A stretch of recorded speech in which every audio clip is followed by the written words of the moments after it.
Merci de nous rejoindre dans le face-à-face. Nous y sommes, face-à-face avec un thème peut-être pas inédit puisqu'il a été déjà abordé ici dans Studio 210, mais début 2018. Nous revenons avec le même thème, mais nous avons changé la reformulation. Il s'agit du thème que voici, Judas Iscariote, le plus grand des disciples de Jésus-Christ. C'est un thème à la forme interrogative. Il s'agit ici de comprendre si Judas,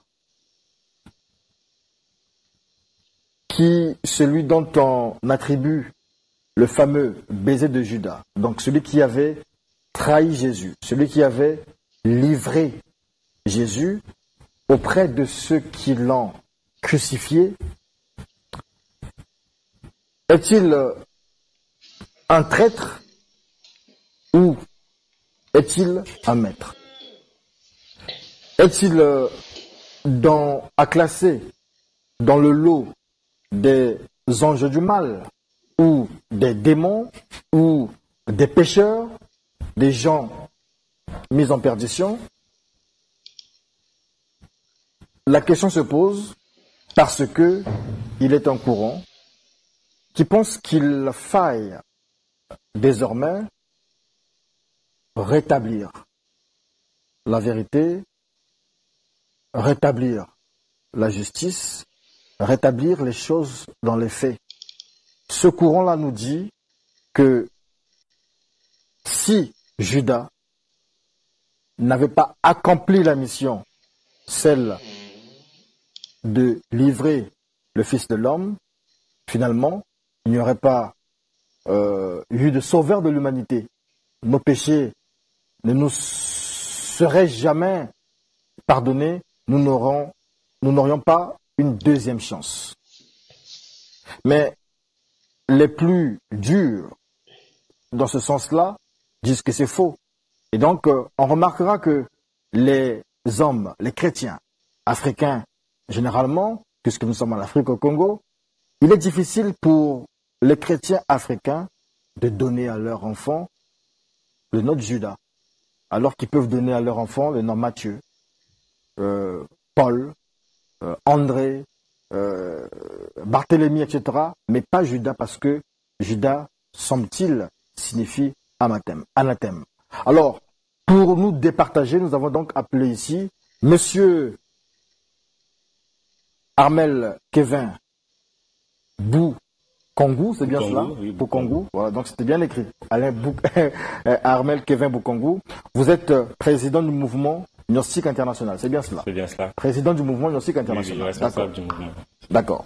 Alors, nous avons aussi fait appel au docteur Renaud Boris Mbota. Bonjour. Bonjour, monsieur le Bonjour, je vous ai salué quand même. Oui, bonjour. D'accord. Alors, et donc nous allons commencer notre face-à-face alors que le chrono est géré par Cécilia Goma. Armel Kevin Boukongou, vous avez 3 minutes pour nous expliquer pourquoi on ne devrait pas considérer Judas comme un traître et le considérer comme le plus grand des disciples. Merci de m'avoir donné la parole. Avant tout, avant de profondément rentrer dans le sujet, il est vraiment important, à notre époque actuelle, que nous puissions comprendre que le Maître Jésus, je pense que le mot Maître est mentionné dans la Bible, il est venu sur terre pour apporter un enseignement, pour apporter un message. Le message de Jésus est un message comme tous les maîtres spirituels qui a 2 volets. Il y a le volet exotérique, qui est extérieur, c'est-à-dire ce qu'un maître dit à tout le monde dans la rue. Il y a le volet ésotérique qui est intérieur et qui est initiatique.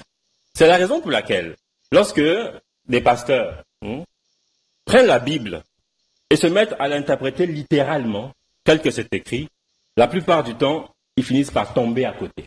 Je prends par exemple un verset ici, dans Matthieu 13. C'est pourquoi je leur parle en parabole, parce qu'en voyant, ils ne voient pas, et qu'en entendant, ils n'entendent pas. Donc c'est Jésus qui parle en parabole au public, avec la conscience qu'il a, qui ne comprend absolument rien. Ensuite, il dit à ses disciples, à vous je dévoilerai les mystères du royaume, parce que Jésus dans un cercle restreint, avec ses 12 disciples, je dirais pourquoi 12, il a eu à dévoiler des secrets que malheureusement les autres n'ont pas reçus. Et dans ce contexte donc, Judas, autour de Jésus, à côté de Jésus, a joué un très grand rôle révélateur parce que sans Judas, le maître Jésus n'aurait pas réussi à sa mission. Normalement, tous les chrétiens devaient louer Judas pour lui dire vraiment merci pour ce que tu as eu à faire parce que grâce à toi, Jésus est sur la croix. Donc déjà, ce que je voulais déjà partager en commençant ce débat. Docteur Mbota. Bien, merci beaucoup et je salue tous les téléspectateurs. Et d'abord, je sais que vous soutenez le courant selon lequel on devait faire l'apothéose de Judas, et comme s'il était en quelque sorte l'artisan secondaire et indispensable à la rédemption, du seul fait qu'il a livré le Christ.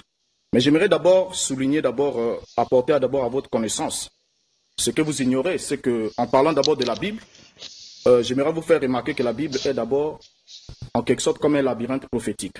C'est un labyrinthe prophétique et le labyrinthe est défini comme étant un tracé signé muni ou non d'embranchements, d'impasses et de fausses pistes. Ce que vous devez retenir, destiné à perdre ou à ralentir celui qui cherche à s'y déplacer. Et partant de là, alors, la Bible n'est pas accessible, ou les écrits bibliques ne sont pas accessibles à n'importe qui. Parce que vous l'avez bien souligné que Jésus avait deux langages.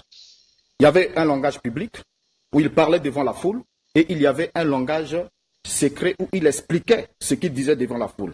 C'est-à-dire qu'il n'enseignait pas en secret ce qu'il ne disait pas devant la foule, mais devant la foule, il exprimait les paraboles. Donc tout était codé et énigmatique, mais lorsqu'il se retrouvait avec le disciple, il lui donnait l'explication ou le langage clair de ce qu'il avait dit, ce qu'il n'avait pas voulu dire en public.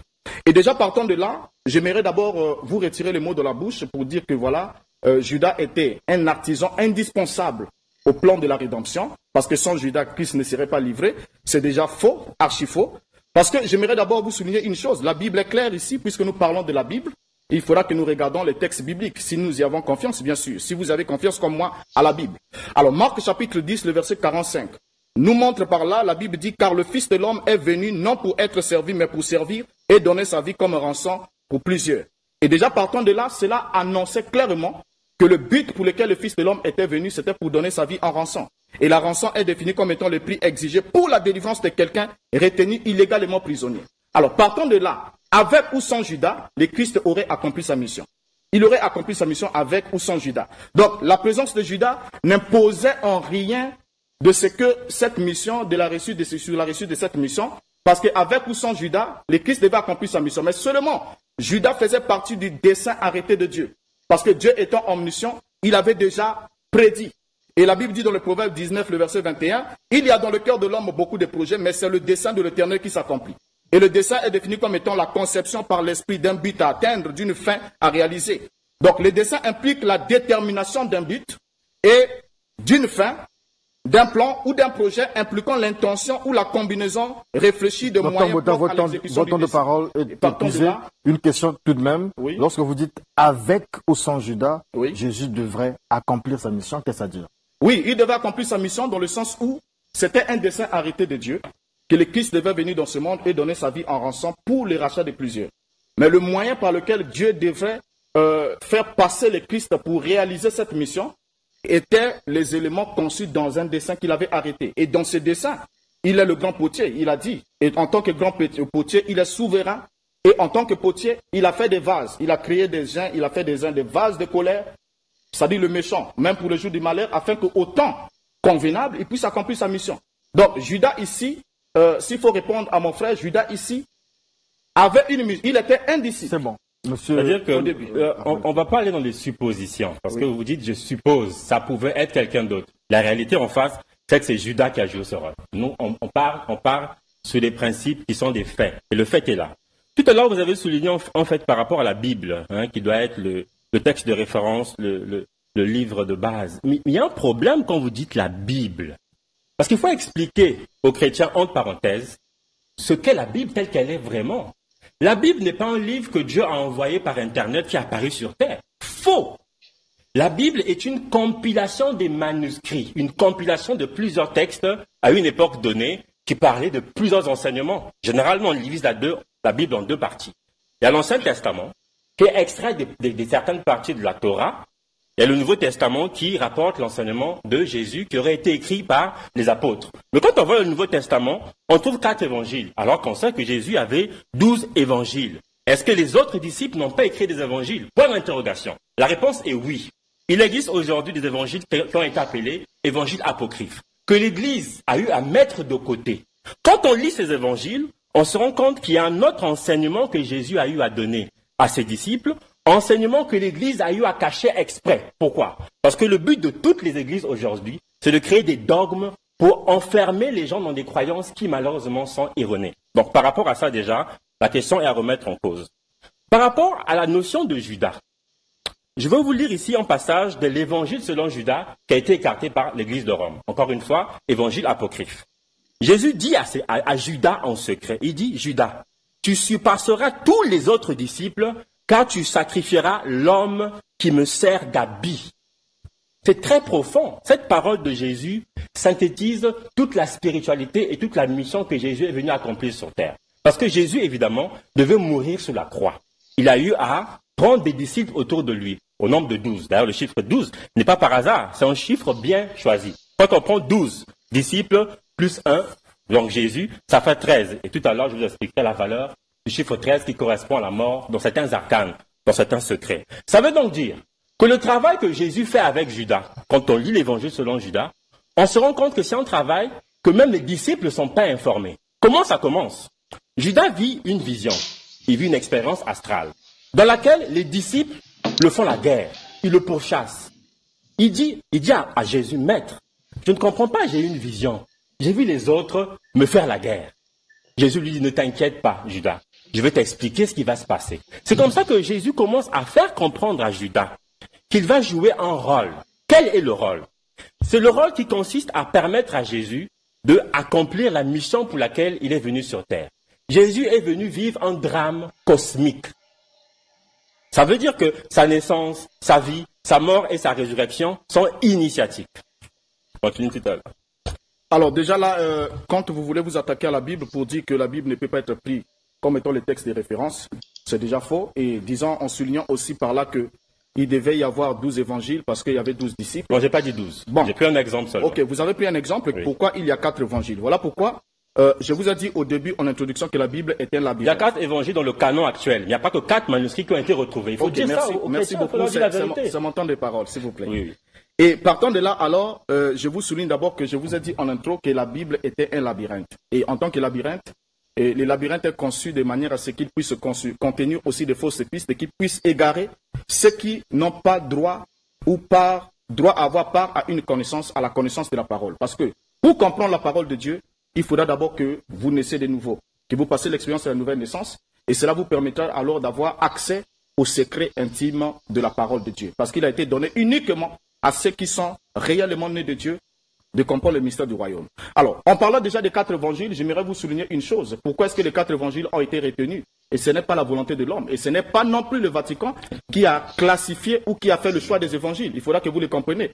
Et déjà, quand on regarde la construction du trône, attendez un instant, quand on regarde derrière la construction du trône, le trône, déjà les 4 évangiles représentent les 4 dimensions ou encore les 4 positions des êtres vivants qui sont autour du trône.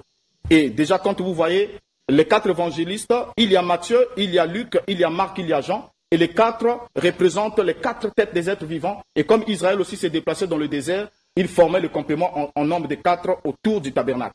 Et déjà là, c'est un faux débat. Donc cela ne voudra pas dire que, aussi longtemps qu'il y avait plus de 4 disciples, il fallait qu'il y ait plus de 4 évangiles. C'est faux.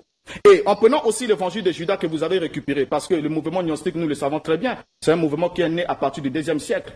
Et ce mouvement a pour but objectif d'abord de récupérer tous les éléments non officialisés qui n'ont pas été reconnus, dont la source n'a pas été identifiée comme étant authentique, et d'en faire des armes pour chercher à défendre ou encore à combattre le canon biblique. Ça ne fera pas l'objet du débat maintenant. Mais nous sommes sur le sujet de Judas Iscariote. Et je l'ai dit en introduction ici, que Judas faisait partie du dessein divin pour la mission qu'il avait accomplie. Au départ, Judas était un disciple. Et Judas, si vous ne l'avez jamais compris, j'aimerais vous faire comprendre aussi cet élément. Judas d'abord, il était un disciple et en tant que disciple, il avait bien sûr, une relation avec le maître comme tous les disciples. Et il avait une mission, et sa mission, c'était d'aller vers le Sanhédrin. Ça, c'est la mission. Mais lorsqu'il est allé, Judas est allé au-delà des normes qui lui ont été instituées par le Seigneur. Sinon, si Judas avait accompli réellement sa mission, il n'y aurait pas de remords. Il n'aurait pas recruté pour l'acte qu'il avait posé. Mais pour Judas, lorsqu'il est allé, Judas ne s'attendait pas à ce que la tournure des choses puisse prendre la tournure qu'elles avaient prise. Et lorsqu'il s'est rendu compte, jusqu'à ce qu'on a arrêté Jésus, on l'a emmené, on l'a interrogé, on l'a jugé, et quand il s'est rendu compte que le sort de Jésus était scellé, c'est là qu'il a regretté ce fait. Cher pasteur Boris, il faut être objectif. Je vous assure que quand vous dites que les textes ont été cachés parce qu'ils sont des labyrinthes et que les chrétiens allaient se perdre dans ces manuscrits, je vous dis que c'est faux. Hein. Je vous lis ici une parole de l'évangile selon Thomas, qui est très révélateur. On se rend compte pourquoi l'Église a caché ces vérités. Jésus dit dans l'évangile selon Thomas, « Pour le royaume de Dieu se trouve à l'intérieur de l'homme. Et c'est en se connaissant soi-même qu'on connaîtra qui est Dieu et qui nous sommes. » Donc, quand l'Église de Rome, parce qu'il faut préciser, c'est quand même drôle, vous êtes pasteur d'une église de réveil. Je pense que ce n'est pas l'Église protestante qui a décidé du canon, je pense que c'est l'Église catholique. Vous dites que l'Église catholique n'a pas été inspirée par Dieu. Bon, elle était inspirée par Dieu avant. Mais pourquoi les gens protestaient contre l'Église catholique et se sont détachés pour faire l'Église protestante? Ça veut dire qu'il y a des principes pour les protestants qui ne fonctionnaient pas. Quand vous reconnaissez aujourd'hui que c'est des saints hommes qui ont décidé qu'on mette 4 évangiles, ben ça remet en cause du coup la foi protestante. Ça, c'est la question. L'autre question que vous dites là, quand vous expliquez que les gnostiques fouillent les évangiles apocryphes pour combattre le christianisme, non, je suis vraiment désolé. Parce que le travail spirituel que nous faisons est réel, il est objectif. Mais n'empêche qu'il y a un travail que plusieurs chercheurs et plusieurs scientifiques ont eu à faire. Aujourd'hui, il a été démontré, carte sur table, que Jésus est un grand maître gnostique. Et toute la Bible, telle que nous la voyons, avec tous les symboles qui s'y trouvent, sont inspirés d'un enseignement typiquement gnostique. Et une personne qui ne fait pas la gnose en profondeur aura évidemment de la difficulté à comprendre ce sujet. Bon, je vais dans le droit sujet de Judas. Pourquoi est-ce qu'on se révolte par rapport à la manière que les chrétiens aujourd'hui jugent Judas? C'est simple. C'est parce que vous traitez Judas de fils du diable et que vous l'envoyez en enfer. Comment vous expliquez que vous dites que Judas a servi le dessein de Dieu et en même temps vous l'envoyez en enfer alors qu'il a joué un rôle, vous avez expliqué tout à l'heure. Revoyez cette notion, c'est là le problème véritable. Et déjà là, j'aimerais encore vous rappeler que c'est archi faux. Lorsque vous prenez ces textes, ces fragments de textes que vous avez lus dans l'évangile que vous dites selon Judas, donc selon Thomas plutôt, et vous dites que Jésus aurait dit que le royaume de Dieu se trouve à l'intérieur de l'homme, oui, et que c'est en se connaissant soi-même qu'on parviendrait à connaître le divin. Exactement. C'est archi faux. Non, mais regardez l'évangile selon Thomas, tout le monde a Internet, tout le monde peut vérifier. Et j'aimerais d'abord vous souligner un élément, que Jésus n'avait pas un enseignement contradictoire. Donc vous ne pouvez pas faire dire à Jésus dans l'évangile selon Thomas, vous ne pouvez pas lui faire dire ce que les autres évangiles n'ont pas pu dire, parce que la Bible est en quelque sorte un jeu de plusieurs, tout se complète, il n'y a pas de contradiction de langage du maître. Okay. Et pour Jésus, lorsqu'il a enseigné, il a bien enseigné aux disciples, Jean chapitre 17, le verset 3, « Pour la vie éternelle est qu'ils te connaissent, toi le seul vrai Dieu et celui que tu as envoyé. » C'est en connaissant Dieu, parce que vous ne pouvez pas vous connaître vous-même si vous ne connaissez pas Dieu dont vous êtes la source. Parce que l'homme n'est que créé à l'image de Dieu. Et vous ne pouvez pas avoir la connaissance de l'image si vous n'avez pas d'abord la connaissance de l'objet. C'est l'objet qui définit l'image. Donc, ce passage biblique-là que vous avez lu, votre passage est complètement faux. Okay, donc vous disiez que l'évangile selon Thomas est faux. Soyez tranquille, mon cher ami. Okay. Il est faux par rapport au canon biblique. Donc, il ne répond absolument pas. Mais moi, je veux retrouver le canon biblique qui correspond à ça. Alors, regardez d'abord, lorsque vous voulez dire à tout prix que Judas a servi au dessein de Dieu et qu'à cause de cela, il doit à tout prix avoir part à un héritage. Ce que vous avez dit, vous aussi. J'aimerais vous souligner un passage que vous n'avez peut-être pas compris. Vous n'avez pas lu. Actes chapitre 2, le verset 23 nous dit ceci. Cet homme, en parlant de Jésus, cet homme livré selon le dessein arrêté et selon la préscience de Dieu. Vous l'avez crucifié, vous l'avez fait mourir par la main des impies. Et selon le dessein arrêté ou la préscience de Dieu, montre par là que de toute éternité, selon 2 Timothée chapitre 2, le verset 9, et Apocalypse 13, le verset 8, Dieu avait prédestiné la mort rédemptrice de Jésus. Donc cette mort était déjà arrêtée dans le programme de Dieu. Elle faisait depuis toujours partie de son plan établi d'avance, selon Actes chapitre 4, le verset 27 à 28. Et lorsqu'il dit vous l'avez crucifié, donc ici, Pierre en accusant les Juifs, donc la mise en accusation des Juifs ici, qui étaient des hommes israélites, qu'il a désigné au verset 22 de Actes chapitre 2, Ces Juifs incrédules qui avaient manigancé la mort de Jésus et incité les Romains à l'exécuter. Donc le fait que la crucifixion avait été prédéterminée par Dieu n'enlève en rien la culpabilité de ceux qui ont commis ces crimes. Et Jésus l'a dit, il est avantagé que le scandale arrive, mais malheur celui par qui le scandale arrivera. Car il fallait mieux pour cet homme de ne pas être né. Et déjà ici, la Bible elle-même qui parle de Judas, la Bible détermine aussi la destination de Judas. Jésus les taxe du fils de la perdition. Et la Bible détermine bien, la Bible dit bien, il est allé en son lieu. Donc ici, là, vous n'allez pas dire, écoutez, Judas est innocent et comme il a servi au dessein de Dieu, il doit avoir part au royaume. Mais le diable aussi a servi au dessein de Dieu. Dieu, en créant Satan étant omniscient, il savait comment il avait équipé Satan. Et il savait que ce que Satan devrait faire. Merci, Dr Mbota. C'est-à-dire, pasteur, vous avez la Bible, vous lisez des versets bibliques, je ne vais pas vous les réciter, je vais vous citer des paroles de Jésus parce que vous avez dit que quand l'évangile de Thomas dit qu'il faut découvrir Dieu en soi, c'est faux. Jésus a dit dans la Bible, quand vous voulez prier, il dit à ses disciples, ne faites pas comme les pharisiens qui vont se mettre debout devant les synagogues. Quand tu veux prier, rentre dans ta chambre, ferme ta porte et tes fenêtres et loue le Père qui demeure dans le secret. Le Père qui demeure dans le secret, pour les gnostiques, c'est l'être intérieur. Et c'est ce Père dont Jésus parle dans l'évangile selon Thomas. Ça ne va pas en contradiction. Quand on lit plusieurs textes, même dans la Bible, Jésus dit à ses disciples, l'Esprit réside à l'intérieur de vous, l'Esprit Saint. Ça veut dire que Dieu réside à l'intérieur de l'homme. Dans les évangiles gnostiques, l'importance de l'homme, c'est l'expérience qu'il a avec son Dieu à niveau interne. Alors que dans les dogmes religieux, on a créé un Dieu qui vit au ciel, qu'il faut adorer, parce qu'un jour, on va finir par le rejoindre. Voilà la différence. Je reviens sur le sujet en rapport à Judas. Je suis désolé parce que je vous invite à lire l'évangile selon Judas. Judas, quand Jésus lui a dit, ton rôle c'est de me trahir, il dit, maître, je ne peux pas faire ça. Je t'aime trop, maître, comment tu peux me demander de jouer ce rôle? Il dit, non, chacun de vous a son rôle, et ton rôle à toi c'est de me livrer, c'est de me trahir.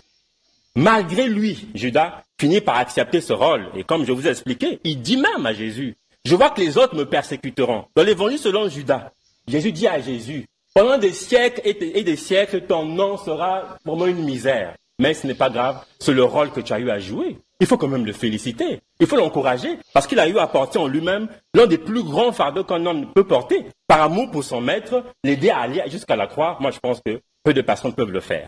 L'autre facteur que je veux souligner, c'est lequel? Parce que je veux que le pasteur me le dise. Donc en conclusion, le pasteur me dit ici que Judas est un traître, qu'il est mauvais, qu'il a été investi par le diable et qu'il est en enfer. Mais il y a un problème là. Parce que plusieurs pasteurs disent que Judas a été possédé par le diable, par le démon. Comment vous expliquez que le maître Jésus, qui a pour rôle de chasser les démons dans les corps des gens, partout il va, il voit un homme possédé, il chasse le démon de ce corps. Pourquoi il va laisser Judas avec un démon à l'intérieur, alors qu'on sait que lorsqu'une personne est possédée par un démon et qu'elle agit, ce n'est pas elle qui agit, c'est le démon qui agit à travers elle. Pourquoi Jésus, c'est la question que je pose, va laisser Judas avec un démon dans son corps alors qu'il a chassé les démons partout où il est passé? Bonne interrogation. La réponse, c'est que Judas n'était pas possédé par un démon. Au contraire, Jésus dit à Judas, Judas, c'est le moment. Ce que tu as à faire, vas-y et fais-le. Alors, une question quand même, Armel Kevin Boukangou. Si il vous arrivait de demander à votre fils de tirer sur vous, donc de vous tuer, est-ce que ce fils-là, il commet un meurtre ou pas? Je pense qu'à niveau légal, il commet un meurtre. Mais si on parle du spirituel, ça veut dire que ce n'est pas pour les hommes qui voient avec les yeux. C'est pour ceux qui comprennent la spiritualité. La spiritualité est que Judas joue un rôle que le maître lui demande. Et par amour, il le fait. Parce qu'il veut aider le maître. Il commet quand même un crime. Mais il commet quand même un crime, évidemment. Donc pour les hommes, on va l'arrêter. Le salaire du péché, c'est la mort. Non. Il ne faut pas le voir dans le sens du péché. D'accord, merci. Docteur Renaud Boris-Mbota. Et déjà là, je pense que vous devez d'abord souligner une chose. Je reviens sur un élément que vous avez souligné ici parce que vous avez dit beaucoup de choses. Et il faudra vraiment qu'on puisse recadrer un peu certaines choses. Et quand vous dites que, en voulant vous rattraper, vous avez dit que l'homme devrait, en quelque sorte, le royaume de Dieu se trouve à l'intérieur de l'homme et que c'est en se connaissant soi-même qu'on parviendra à connaître le divin. C'est faux. Et vous avez cité une parole de Thomas. Excusez-moi, c'est mon temps de parole. Vous devez prendre note de ce que j'ai dit et vous pouvez rétorquer lorsque c'est votre temps de parole. J'ai déjà répondu à cette question, vous revenez sur ça. Vous faites interférence. Alors, donc, dit que le Père qui demeure dans le secret, cela signifie que l'homme devait s'auto-connaître pour connaître le divin, c'est faux. L'homme doit connaître le divin parce que c'est le divin qui lui révèle ce dont il est constitué. Parce que je vous l'ai dit au début, en passant qu'on ne peut pas connaître l'image si on n'a pas d'abord la maîtrise de l'objet, parce que c'est l'objet qui fait l'image. Donc là, c'est un faux débat, il n'y a pas un débat là-dessus. Dit que l'esprit réside à l'intérieur de l'homme, non. Les disciples n'avaient pas l'esprit au-dedans d'eux. Et la Bible dit très bien, l'esprit est descendu après que le maître soit parti, donc au jour de la Pentecôte. C'est lorsqu'on reçoit Dieu en soi qu'on peut parler à ce Dieu qui est en soi. Moi, je ne suis pas de ceux qui enseignent que Dieu est quelque part dans une sphère inconnue, mais je crois que Dieu doit venir dans l'homme. Et il vient dans l'homme au travers de la nouvelle naissance. C'est à ce moment-là que l'homme devient le temple de Dieu et l'homme entre en communion avec Dieu qui vit en lui. Alors, donc, dire que Judas était possédé d'un démon, c'est faux, c'est ce que la Bible ne dit pas. La Bible ne dit pas que Judas était possédé d'un démon, mais la Bible dit que Judas était un démon. Lui-même, il était un démon. Pas qu'il fût possédé d'un démon, ça c'est une autre chose. Et la Bible dit que Judas est un démon. Et ce n'est pas une première fois, si vous avez scruté la Bible, ce n'est pas une première fois que Dieu ou encore le divin ait fait usage des démons, puisque la Bible le dit très bien. La Bible dit que le mot et le bien viennent de Dieu. Et lorsque Dieu veut faire le bien, il envoie un ange. Et quand il veut vous faire le mal, il envoie un démon. Peut-être vous ne savez pas. Parce que vous êtes de ceux qui pensent que Dieu c'est un bon être comme ça qui est exempté de tout mal. Mais la Bible dit aucun malheur n'arrive dans la vie sans que l'Éternel en soit l'auteur. Donc lorsqu'il veut faire le bien, il vous envoie un ange. Un messager de miséricorde. Et quand il veut vous détruire, il vous envoie aussi un ange de jugement. Et déjà là, Judas avait manqué de respecter. Si vous dites que Judas avait accompli sa mission, j'aimerais vous rappeler que Judas, en tant que disciple, il était enseigné à observer la loi de Moïse. Et Judas avait manqué de respecter la loi de Moïse. Et cette loi n'excusait nullement le vol, ni n'approuvait la conduite d'un délateur, qui par cupidité s'était laissé soudoyer et avait trahi un innocent. Exode chapitre 20, le verset 15, dit quoi? Tu ne déroberas point. Et Deutéronome 27, verset 25 dit quoi? Maudit soit celui qui reçoit un présent pour répandre le sang de l'innocent. Et tout le peuple dira Amen. Et Matthieu chapitre 27, le verset 4 dit ceci. En disant, Judas a été saisi de remords lorsqu'il a vu la tournure des choses. En disant, j'ai péché en livrant le sang innocent. Il répondit, que nous importe, cela te regarde. Donc Judas en principe a été trahi par le Sanhédrin. Parce que Judas voulait jouer un double jeu. Il voulait à ce que Christ entre en contact avec le Sanhédrin pour sa mission, mais quand il va négocier avec le Sanhédrin, il négocie dans le but de le livrer. Et c'est pour cela qu'il a reçu de l'argent. Quand quelqu'un accomplit sa mission en bonne et due forme, il n'exige pas un prix pour cela. Merci. Pasteur. C'est quand même drôle parce que là vous dites que Judas c'est carrément un démon. C'est ce que la Bible dit. Mais je vois ici dans la Bible, Matthieu, c'est écrit, Jésus répond, celui à qui je donnerai la bouchée que je vais tromper, tromper dans la bouchée, il la prend et la donne au fils de Simon Iscariote. C'est-à-dire que les disciples demandent à Jésus, maître, mais qui va te trahir, dis-nous. Et Jésus dit, celui à qui je vais donner la bouchée. Ça continue, toujours le Matthieu 26, de 20 jusqu'à 25. C'est écrit, après la bouchée, Satan entra en Judas. Jésus lui dit donc, ce que tu as à faire, fais-le. Je ne comprends pas le pasteur, c'est quelle Bible qu'il a là-bas? Point d'interrogation. Il n'est pas écrit dans la Bible, je suis désolé, que Judas était un démon.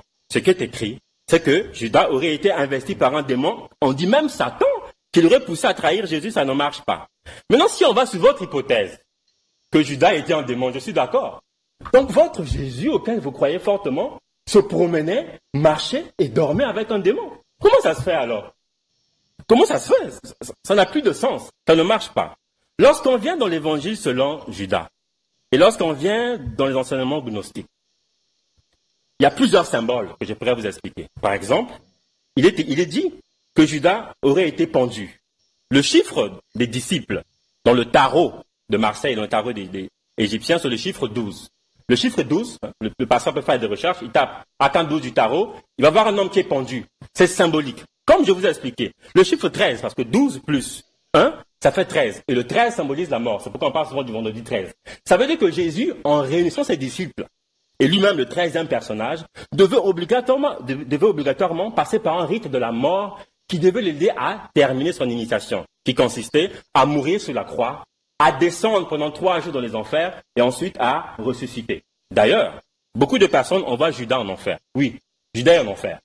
Ça va vous surprendre. Mais Judas est parti consciemment en enfer pour aider les âmes qui s'y trouvent et continuer à les enseigner. Judas est en enfer. Oui, Judas est dans les enfers. Mes chers journalistes, les gnostiques ont des méthodes d'investigation qui leur permettent, au-delà du corps physique, de voir ce qu'il y a au-delà. Le maître Judas se trouve dans les enfers, pas parce qu'il est damné, pas parce qu'il est perdu, non, mais parce qu'il est parti enseigner le rachat de plusieurs âmes, comme le maître Jésus a eu le faire aussi, avant qu'il puisse ressusciter. Il est descendu des enfers. Il est là-bas pour combien de temps? Judas, il est jusqu'à là, il est là-bas. Il continue. Combien de temps? Ça Selon dépendra vos de lui. investigations, quoi. Ça dépendra de lui. C'est un maître Ah, qui joue un rôle, ça dépendra de lui. Tout le temps qu'il voudra passer là-bas pour orienter, guider les âmes, ça dépendra de lui. Donc, à partir de là, déjà, la théorie, par rapport à ce que le pasteur dit qu'il était un démon, qu'il était possédé, ça ne marche totalement pas. Maintenant, l'autre question que j'aimerais soulever, est-ce que les Juifs ou les Romains, pour arrêter Jésus, avaient besoin de Judas? Par rapport à quoi? Quand on dit qu'il a trompé, il a trahi Jésus, mais Jésus, on le voyait marcher. Est-ce qu'il y avait besoin d'une procédure pour l'arrêter? Pas du tout. C'est parce que finalement, dans les 30 pièces d'argent là, qui symbolisent le chiffre 3 dans le tarot, ça correspond à l'argent ou à la passion. Quand on dit que Judas doit mourir, ça symbolise notre passion qui doit mourir. Merci beaucoup. Et là déjà, je vois que vous avez voulu juste vous hasarder à parler de la Bible sans l'avoir lu au préalable. Et moi, je pense que je vous déconseillerais dorénavant, lorsque vous voulez parler de la Bible, prenez d'abord le soin de la lire. Et ne passez pas le temps à dire la Bible ne dit pas alors que la Bible dit. Et je vous donne ce verset, il faudra que vous preniez au moins note, parce que là, je constate que vous ne prenez pas des notes. Si. Jean chapitre 6, le verset 70 dit ceci. Jésus leur répondit, n'est-ce pas moi qui vous ai choisi, vous les 12, et l'un de vous est un démon. Il n'a pas dit l'un de vous a un démon. Et vous avez dit que la Bible n'affirme nulle part que Judas fut un démon. Et là, vous avez le verset biblique, et cela va vous permettre de changer votre conception là-dessus. Alors, pour ce qui concerne le morceau trompé, la communion avec Judas et l'entrée en scène de Satan en Judas, et le lien de cause à effet qui a fait que Judas puisse être investi de sa mission funeste. Et la Bible est claire. La Bible dit, Luc chapitre 22, le verset 2, le principal sacrificateur et le scribe cherchaient le moyen de le faire de mourir Jésus, car ils craignaient le peuple. Et vous avez dit pourquoi est-ce qu'ils ne l'ont pas arrêté n'importe quand parce qu'ils le connaissaient. Non, mais le problème c'était que la scène de l'arrestation devait se passer sur le mont des Oliviers. Parce que c'est d'abord un lieu symbolique. Je n'aimerais pas peut-être vous l'ouvrir ici si ce n'est pas porté à votre connaissance. C'est sur le mont des Oliviers que David, en tant que roi rejeté, avait pleuré sur Jérusalem.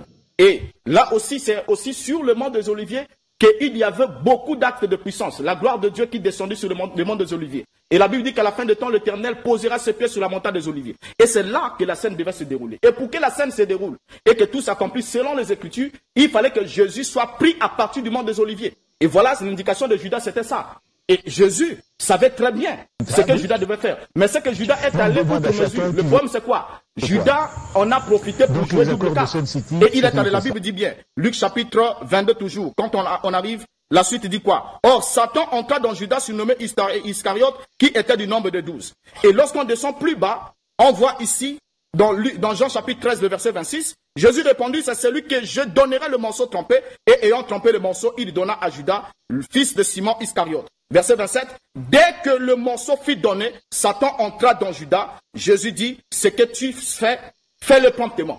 Et Luc chapitre 22, verset 4 complète en disant, et Judas alla s'entendre avec les principaux sacrificateurs et les chefs de garde sur la manière de leur livrer Jésus. Et là-dedans, déjà quand vous dites que Jésus se promenait avec un démon, sans que cela pose un problème, mais j'ai porté à votre connaissance que c'est sur la terre ou bien dans vos enseignements qu'on dit, voilà, le diable et Dieu. Dieu et Satan sont des adversaires. Non. Et je l'ai toujours souligné, attendez, je l'ai toujours souligné que Dieu n'a pas d'adversaire, c'est un être suprême. Oui. Que ce soit Satan, que ce soit le Christ, sont des instruments au service de sa parole. Ils sont là. Mais le problème, c'est lequel? Parce que quand vous lisez d'abord le livre de Job, vous voyez, la Bible parle de Job qui a été tourmenté par des afflictions qui lui sont arrivées. Mais d'où venaient les afflictions? De Dieu. Mais qui était l'agent qui a mis ces afflictions en quelque sorte en scène? C'était bien Satan. Mandaté par Dieu, bien sûr. D'accord. Oui, mais... Renaud Boris Mota, j'aimerais quand même revenir sur ces écritures apocryphes. En fait, on va parler particulièrement, comme l'a dit Kevin Armel Boukangou, de l'évangile de Judas. Est-ce que vous reconnaissez, vous convenez avec lui, que pendant le concile ou les différents conciles, on a eu à tripatouiller ce qu'est la Bible aujourd'hui? Bon, dire qu'on a eu à tripatouiller, ce serait un peu trop posé, trop dire, trop parler. Mais ce qui est vrai, on reconnaît dans certains livres qui ont été mis à l'écart la qualité ou encore le lien. Les livres ont été mis à l'écart. Bon, je reconnais jusqu'à mon actif le livre d'Enoch, par exemple, qui est cité par Jude. Seulement le livre d'Enoch, qui est cité par Jude, Jude qui a été mis à l'écart. Mais Jude, le disciple de Christ, l'a cité, ça veut dire que... Pendant les conciles, c'est juste le livre... Oui, bon, ce livre, certains livres ont été mis à l'écart du seul fait que... Le seul livre, vous avez voilà, dit, c'est des livres qui ont subi... C'est des livres ou c'est le livre? C'est le seul livre. C'est le seul livre. Ah, mais vous dites des parmi livres. Parmi tous les conciles, là. Parmi tous les livres qui ont été mis à l'écart, qui ont été jugés apocryphes, c'est le seul livre, à ma connaissance... Ah, il y en a beaucoup qui ont été mis à l'écart. Il y en a beaucoup qui ont été mis à l'écart. Il y a beaucoup de livres qui ont été mis à l'écart. Voilà. Puisque les livres, c'était des parchemins qui... ce n'était pas un document qu'on a écrit en un seul temps, parce que la Bible est écrite pendant plusieurs périodes. Et déjà, quand les disciples arrivent, ce qu'on appelle l'Ancien Testament, ou encore la Torah, les Juifs avaient déjà tous les livres réunis, tous les rouleaux ensemble, mis ensemble. Mais ce que nous avons aujourd'hui qu'on appelle le Nouveau Testament, avec les 23 livres, 23 ou 27 livres, ont été réunis par Martin Luther. Parce qu'avant même que Martin Luther arrive, le protestant, le Nouveau Testament était aussi éparpillé en livres. Et c'est lui qui les a mis ensemble, qui les a compilés. C'est ce qui fait qu'aujourd'hui, nous puissions avoir des compilations de 66 livres, de 70 livres, et ainsi de suite jusqu'à 90 livres. Alors, lorsque vous dites que le diable ou Satan, ou tout ce que vous voulez, sont au service de la parole, ça veut dire que nous sommes aujourd'hui des objets que Dieu utilise comme il veut. Il peut nous faire pécher, il peut nous faire... Donc ça dépend simplement de lui. Non. Il peut faire de nous des assassins. Dieu ne peut pas faire de quelqu'un un assassin ou quoi qu'il en soit. Mais on a fait de Judas un assassin. Oui, non, il n'a pas fait de Judas un assassin. Dieu est omniscient. Et Dieu étant omniscient, il déroule le plan ou son programme dans sa grande pensée. C'est-à-dire tout ce que nous vivons ici dans le temps présentement n'est que la réalisation de ce qui a été déjà accompli dans la grande pensée de Dieu. Ça ne veut pas dire que Dieu enverrait quelqu'un sur la terre et dit, toi tu dois partir pour être le méchant. Mais étant omniscient, il a vu le devenir de tous les hommes jusqu'à la fin. Et il a vu ce que chacun poserait comme acte. Et partant de là, alors dans son omniscience, il a décrété des choses qui devraient arriver. Et partons maintenant sur ce point. Comme la Bible dit, il a fait même le méchant pour le jour du malheur. Parce que pour le jour du malheur, il ne demanderait pas, par exemple, à un juste d'aller accomplir le mal. Merci beaucoup. Monsieur Kevin Armel Boukongo, vous avez dit ici que ceux qui sont venus arrêter Jésus n'avaient pas besoin que Judas puisse l'identifier puisqu'il le connaissait déjà. Et la question que je vais vous poser, c'est quel est le sens en réalité du baiser de Judas? Le baiser de Judas, en fait, est là pour marquer une mission que le Christ devait démarrer. Mais que lui-même, Jésus, en tant qu'homme, avait quand même de la peine à démarrer. La preuve est que, lorsqu'il est sur la montagne et qu'il voit le Golgotha qu'il vient, il prie son Père, il dit, mon Père, il s'adresse à son être intérieur. S'il est possible, loin de moi ce calice, mais je veux que se fasse ta volonté et non la mienne. Donc, les disciples de Jésus à ses côtés, et surtout Judas, avaient comme le rôle de donner une motivation au maître, pour dire, maître, c'est le moment, tu vas t'en aller, mais avec tout l'amour que j'ai pour toi, vas-y et tu vas réussir. Ce baiser-là symbolise et signifie tout l'amour et toute la motivation et l'énergie que Judas donnait à Jésus, afin qu'il démarre sa mission. C'est quelque chose de très spirituel. Le docteur Mbota l'a dit tout à l'heure, et je pense que c'est écrit dans la Bible aussi, Judas est considéré comme le fils de la perdition. Je pense que ça suffit pour lui enlever le côté saint que vous voulez lui faire vêtir. Oui, mais c'est quand même dommage, parce que le Maître Jésus, tous ses disciples qu'il a eu à prendre, ont eu à jouer des rôles. Chacun d'eux recevait son enseignement. Chacun d'eux recevait des instructions ésotériques. Et tous les disciples du Maître Samuel ont réussi à atteindre ce que l'on appelle la réalisation. Ça veut dire que c'était des gens spirituellement avancés. Si Judas aujourd'hui, malheureusement jusqu'à ce jour, est toujours considéré comme le traître, le mauvais, le méchant, c'est évidemment pour les non-initiés. Parce que ceux qui sont initiés, qui savent cette réalité depuis longtemps, connaissent totalement que Judas a eu à jouer un rôle et que sans ce rôle, Jésus n'aurait pas réussi à sa mission. Il y a un autre facteur qui est très intéressant dans ça. C'est que comme je vous ai expliqué, la plupart des éléments qu'on retrouve dans la vie de Jésus, la plupart, sont très symboliques. Il y a plein de symboles à l'intérieur. Et il faut une certaine étude pour déchiffrer ces symboles et réussir à comprendre le message qu'il y a derrière. Même comment Judas est mort, comment il s'est pendu, toutes ces choses-là illustrent un enseignement. Même Pilate, même Caïphe, tout ça sont comme des symboles, un peu comme un drame. C'est pourquoi les gnostiques parlent du drame cosmique ou du drame tristique. Merci beaucoup. On va du côté de la réalisation pour faire une pause et on revient. Voilà, donc nous revenons sur ce plateau pour le mot de fin de chacun de nos débatteurs. Et donc, Armel Kevin Bukungu, président du mouvement Gnostique International, qu'est-ce que les téléspectateurs devraient retenir de cette problématique? Jésus, Judas, j'allais dire, maître ou traître, Judas, le plus grand disciple, pourquoi? Vous avez 1 minute pour me répondre, pour répondre aux téléspectateurs. Oui, bon, je pense qu'à un certain moment, tout le monde et chaque personne aura la capacité de faire un discernement. Mais ce qui est vraiment important dans ce genre de message que nous voulons apporter dans les médias, c'est qu'il existe une manière plus profonde de comprendre la vie d'un maître et de l'enseignement qu'il donne. Lorsqu'on se met à l'interpréter de manière littérale, la plupart du temps, on finit par tomber à côté. Et Judas a vraiment joué un rôle à côté de Jésus. Et ceux qui sont plus ou moins éveillés sauront le reconnaître. Bon, comme la Bible dit clairement, parce que si on prend comme référence la Bible, et comme je l'ai souligné ici, j'aimerais appeler à la conscience des téléspectateurs de s'en tenir à ce que disent les textes bibliques. Et la Bible dit clairement que Judas est allé en son lieu. Et le terme en son lieu désigne aussi le lieu où s'est rendu l'homme riche dans Luc chapitre 16, à partir du verset 28. Et c'est le même terme. Donc l'homme riche était dans le lieu des tourments. Et Actes chapitre 1, le verset 25 dit aussi que Judas est allé en son lieu. C'est le même endroit. Là où est allé l'homme riche qui n'était pas converti, qui a dit Père Abraham, je souffre dans cette flamme, c'est au même endroit qu'est allé Judas. Donc déjà, c'est une fausse conception de dire que Judas serait un maître qui est allé en enfer, en train d'enseigner à ceux qui n'étaient pas convertis pour qu'ils puissent les convertir et les emmener ici. La Bible dit il est réservé à l'homme de mourir une seule fois, après quoi vient le jugement. Donc là, en enfer, on ne peut pas enseigner. Même la théorie selon laquelle on dit Christ est allé aux enfers, il n'y est jamais allé. J'ai tenu un débat ici, ça n'a jamais été prouvé. Il n'y a aucun texte qui ne le dit. Donc déjà par là, on comprend que Judas était un disciple comme tous les autres disciples, mais qui a été égaré par sa cupidité, puisqu'il était voleur, il mettait sa main dans le sac, et ainsi de suite. Et il a été égaré par sa cupidité, et il est allé, il a outrepassé le mesure, la limite de la mission qui lui était assignée. Merci beaucoup. Il a livré son maître, et il est un traître. Votre temps est et voilà ce qu'il faut retenir de Judas. Votre temps touche à sa fin. C'est la fin de face à face. On va se saluer simplement ensemble. Voilà. Merci. Merci. Et donc, merci à vous pour le fair play, pour l'argumentation.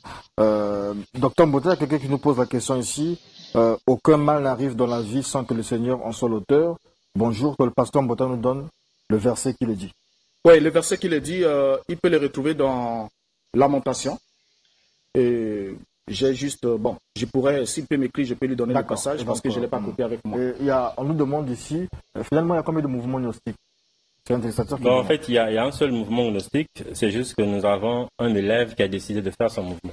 Oh, quel élève? C'est qui l'élève? Il passait ici, Francis Gang. Ah, c'est votre élève? Oui. Ah, bon, ok.